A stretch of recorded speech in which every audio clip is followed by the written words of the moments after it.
this is Chris the Nightmare Ariola, and you're watching Mission Boxing Today on YouTube. Heavyweight boxing fans, what's the deal?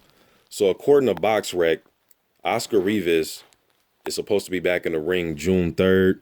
No opponent is named yet, but June 3rd in Montreal, according to BoxRec. So I'm not sure how accurate that information is, but whether he's going to be back June 3rd or not, I really want to see Oscar Rivas back in the ring this year. I know last year was a bad year for him. He had two different fights canceled.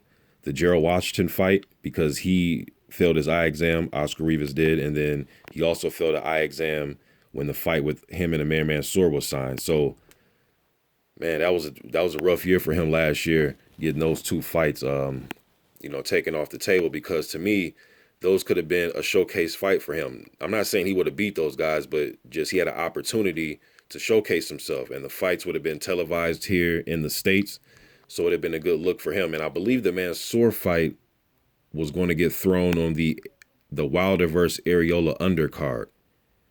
I believe that fight was going to get put on that card. So, bad year for him, but he did fight last year. He had 2 victories, 2 stoppage wins. I forgot who he beat last year, but he got the 2 stoppage wins. But the one thing I noticed is he can get fights up there in Canada, up there in Montreal. That's where he moved his career to in 2009 when he turned pro. For some of you that don't know, in 2008, he made the Olympics, and he beat Kubrat Pulev in the Olympics. He was a pretty decent amateur, Oscar Rivas. So I want to see what he can do with one of those, Gerald Washington, Amir Mansour type of fights. What I'm thinking is, since they're letting him fight up in there in Canada, in Montreal, and he has no problems getting his, passing eye exams up there, hopefully somebody can come up there and give him a fight up there.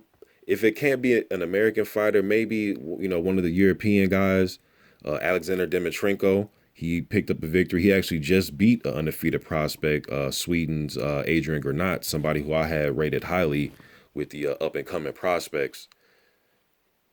Maybe you can get a Dimitrenko. Maybe you can get like an Edmund Gerber type, or maybe somebody on the level of like a Manuel Char. I think Manuel Char is in the hospital or something I've seen. I think he messed his leg up or something. I know I've seen something on the internet with Manuel Char, but just somebody of that caliber. I'm not necessarily saying him, but somebody of that caliber on that tier. Maybe even like an Arthur Spilka. I seen Spilka was open to fighting Adam Konaski, who was an undefeated prospect out of New York, a Polish kid. I read on the Polish website that Spilka was open to fighting him. So maybe you can get Spilka if he's willing to travel up there, maybe like an Eric Molina type, somebody like that to test Oscar Rivas to see where he's at. Or if he doesn't go that route, maybe like another undefeated prospect. Is a guy like Trevor Bryan willing to travel? Who knows? But a fight like that, I believe, would be good for him. And like I said, maybe, somebody that's on that tier of the guys that I just mentioned, just to see where he's at. Because obviously he's not going to get a title shot. You know what I mean? But somebody on that Christian Hammer type of tier. Although Christian Hammer, man, has put together 2 really good victories his last 2 fights, beating David Price and Erkin Tepper. But yeah, man, I want to see Oscar Rivas back, man. Plus, he's one of them smaller heavyweights where right now it's the land of the giants, and you got guys, and I'm not even talking about. I remember the land of the giants that back in the day used to be, 6'4", 6'5". Now you got to do 6'7", 6'6", 6'8", 6'9", you know what I mean? Tall, super tall heavyweights. Now, there's been super tall heavyweights throughout the history, 6'8", 6'10", 7 feet, you know what I mean? So what I'm saying is nowadays you got some of the top elite guys are the big tall guys. They're not just some random big tall guy in the division. You know what I mean? So you got guys like Deontay Wilder and Joshua and Klitschko and Tyson Fury. Huey Fury's tall. I mean, you got up-and-coming prospects. Shit, Tony Yoka, he's 6'7". I mean, I can go on and on. I don't want to name everybody. I go on and on. But Rivas is one of the shorter guys, man. And, I think he has that style. He definitely has a good right hand.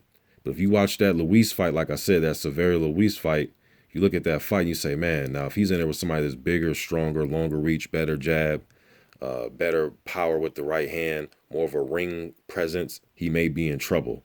looking at that Luis fight. But then you look at that right hand and those combinations that he knocked out Joey Abel with in that fight and some of his other fights. You say, damn, man, if this dude can get in close and let some combination go, he may have a chance. I mean, he has the pedigree. He's a strong guy, nice combination puncher.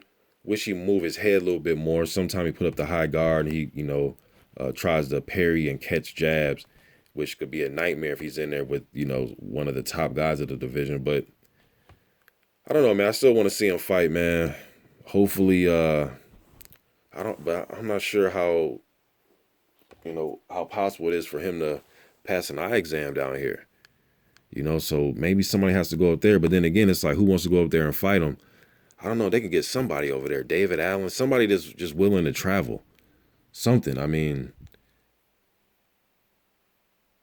I believe it's the WBC rankings that I've seen that he's almost cracking the top 15 of the WBC. I should have looked it up. If I'm wrong about it. But I believe I saw that he is like number 18 or 17 by the WBC. But you guys let me know what you think in the comment section, man. I'm rambling now. I'm out.